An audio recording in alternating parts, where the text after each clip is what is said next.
Competitive എക്സാമുകളിൽ ഏറ്റവും easy ആയിട്ട് ഇപ്പൊ 25 ക്വസ്റ്റ്യൻ ആയിക്കോട്ടെ 30 ക്വസ്റ്റ്യൻ ആയിക്കോട്ടെ നമുക്കൊരു 90% ക്വസ്റ്റ്യനുകൾ നമുക്ക് ആൻസർ ചെയ്യാൻ സാധിക്കും. ഏതിൽ? റീസണിങ്ങിൽ നമുക്ക് 3 തരത്തിലാണ് റീസണിങ് ക്വസ്റ്റ്യൻ ചോദിക്കുന്നത്.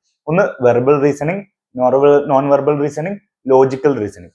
അപ്പോൾ വെർബൽ റീസണിങ് വരുന്നത് എന്താണെന്ന് വെച്ചാൽ പെന്നും പേപ്പറും നമ്മൾ എവിടെ ഉപയോഗിക്കുന്നു ആ റീസണിങ്ങിനെല്ലാം നമ്മൾ വെർബൽ റീസണിങ് എന്ന് പറയുന്നു. അപ്പോൾ വെർബൽ റീസണിങ് നമുക്ക് വരുന്നത് സീരീസ് ക്വസ്റ്റ്യൻസ് വരാം, ഡീകോഡിംഗ് കോഡിംഗ് ക്വസ്റ്റ്യൻസ് വരാം, പിന്നെ ബ്ലഡ് റിലേഷൻ ക്വസ്റ്റ്യൻസ് വരാം, clock, calendar, sitting arrangement, puzzles, matrix എന്നിങ്ങനെ ഒരു 15 മുതൽ 20 ചാപ്റ്റേഴ്സ് ആണ് നമുക്ക് ഇങ്ങനെ ഈ ഒരു വെർബൽ റീസണിങ് എന്നൊരു ടോപ്പിക്കിൽ വരുന്നത്.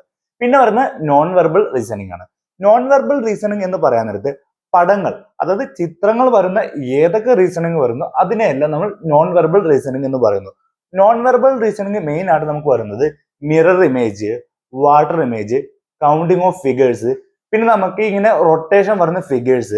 മൂന്നാമത് വരുന്ന ടോപ്പിക്കാണ് ലോജിക്കൽ റീസണിങ്. ലോജിക്കൽ റീസണിങ് നമുക്കൊരു 6-7 ചാപ്റ്റേഴ്സ് വരുന്നുണ്ട്. അപ്പോൾ 6-7 ചാപ്റ്റേഴ്സിൽ നമുക്ക് വരുന്നത് syllogism, statement conclusion, statement argument, statement assumption, പിന്നെ കോഴ്സ് ഓഫ് ആക്ഷൻ എന്നിങ്ങനെയാണ് ചാപ്റ്റേഴ്സ് വരുന്നത്. ഇതിൽ തന്നെ സിലോജിസം ആണ് നമുക്ക് പെന്ന് ആൻഡ് പേപ്പർ വെച്ച് ഉപയോഗിച്ച് നമ്മൾ സോൾവ് ചെയ്യേണ്ടത്, അതായത് വെൻ ഡയഗ്രാം ഉപയോഗിച്ച്. ഇത് കുറച്ച് സോൾവ് ചെയ്ത് നമ്മൾ പഠിച്ചു കഴിഞ്ഞാൽ പിന്നെ നമുക്ക് വെൻ ഡയഗ്രാം വേണ്ട, നമുക്ക് കാണുമ്പോൾ തന്നെ നമുക്ക് ഇതിന്റെ ആൻസർ കണ്ടെത്താൻ സാധിക്കും. ഇനി ഈ സിലോജിസം നമ്മൾ വെൻ ഡയഗ്രാം വെച്ച് പഠിച്ചാൽ നമുക്ക് വെൻ ഡയഗ്രാം എന്നൊരു ചാപ്റ്റർ തന്നെ ഉണ്ട് എവിടെ? വെർബൽ റീസണിങ്ങിൽ.